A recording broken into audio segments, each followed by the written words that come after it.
No dia 13 de maio de 1888 foi assinada a Lei Áurea, acabando de vez com a legalidade da escravidão no Brasil. A história oficial então resolveu tratar a princesa Isabel como a grande heroína disso. Mas será que uma pessoa que viveu por mais de 40 anos tendo escravos e vindo de uma família que trouxe os escravos para o Brasil merece de fato esse posto? Com isso, neste vídeo vamos falar sobre a história real do processo abolicionista no Brasil. É Pilatos lá na Bíblia quem nos diz, e também faleceu por ter pescoço o infeliz autor da guilhotina de Paris. No começo do vídeo eu usei o termo acabou com a legalização da escravidão, porque até os dias de hoje ainda existem pessoas nestas condições no país. Segundo o relatório da ONU do ano passado, ainda existem 370 mil pessoas que trabalham em troca de comida ou de um lugar para dormir. Isso mostra claramente que aquele 13 de maio serviu apenas para proibir. No entanto, a fiscalização e as medidas para que as pessoas não tenham que passar por isso sempre foram bem reduzidas. Mas voltando à história, o processo de abolição durou vários anos. Há relatos e documentos que tanto Dom Pedro I, Dom Pedro II e a princesa Isabel eram contra a escravidão. Só que até 1888 nenhum deles teve coragem de bater de frente com os grandes latifundiários. Afinal, os escravos eram os responsáveis pela produção de riquezas deles. Com isso, com o passar do tempo, tivemos sempre medidas muito tímidas, como a de 1871, que foi a Lei do Ventre Livre, na qual todos que nascessem filhos de escravos, a partir daquela data, seriam livres. O problema é que isso só ocorria depois que eles completavam 21 anos, ou seja, até esse período, eles ainda poderiam ser escravizados pelos seus senhores. Já em 1885 tivemos uma lei ainda mais absurda, que foi a Lei dos Sexagenários, na qual todos que completassem 60 anos, eles eram libertos. O problema é que a expectativa de vida era de apenas 33 anos.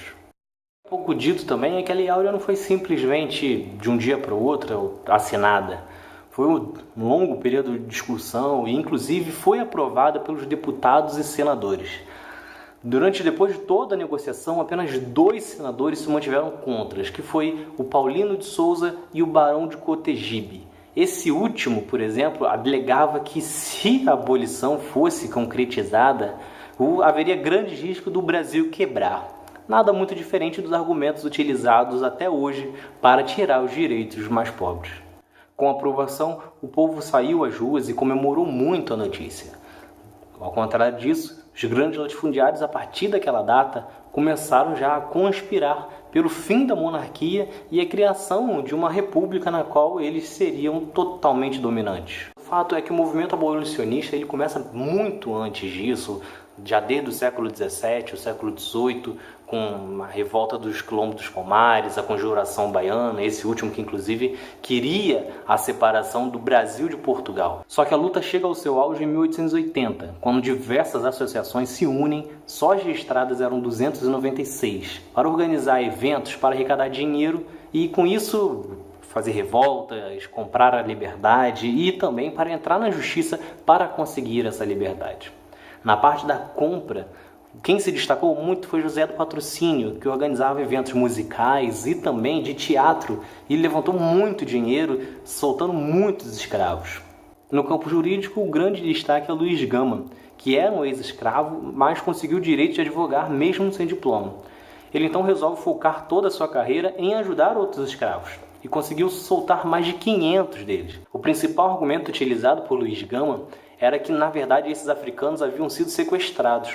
Isso porque eles chegaram aqui depois de 1831, ano em que foi criada uma lei que proibia o tráfico de escravos. Acontece que vem daí a expressão para inglês ver. Isso porque o Brasil só criou essa lei atendendo a uma pressão da Inglaterra. Na prática, o tráfico de escravos ainda durou muitas décadas no país. Luiz Gama e José do Patrocínio, portanto, são 2 grandes nomes do processo abolicionista, assim como Joaquim Nabuco, Maria Firmina e muitos outros, assim como André Rebouças, que já falei aqui nesse vídeo. Cada um deles terá também um capítulo especial para falar todas as coisas que eles fizeram por esse processo. Seguindo a história, é importante destacar que Ceará, Amazonas e outras cidades já haviam acabado com a escravidão antes mesmo da Lei Áurea.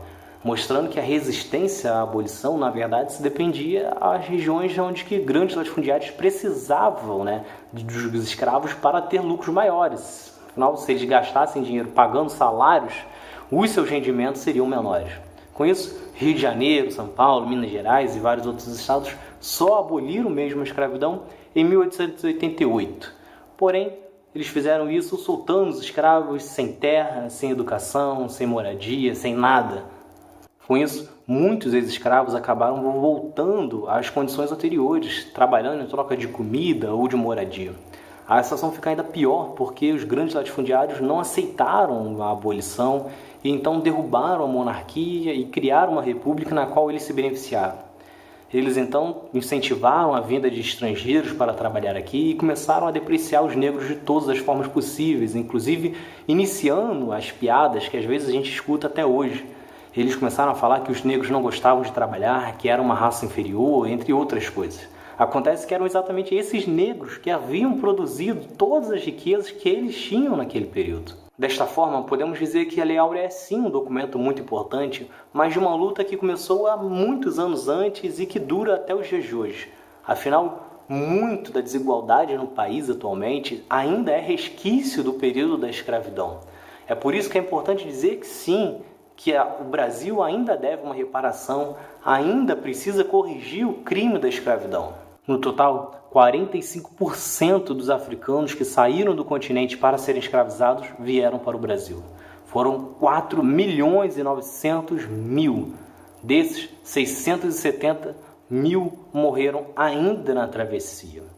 O país foi também o último a acabar com a escravidão perante a lei. Então é isso. Vocês gostaram? Se inscrevam, ativem as notificações, compartilhem esse vídeo que tem mais por aí. Valeu!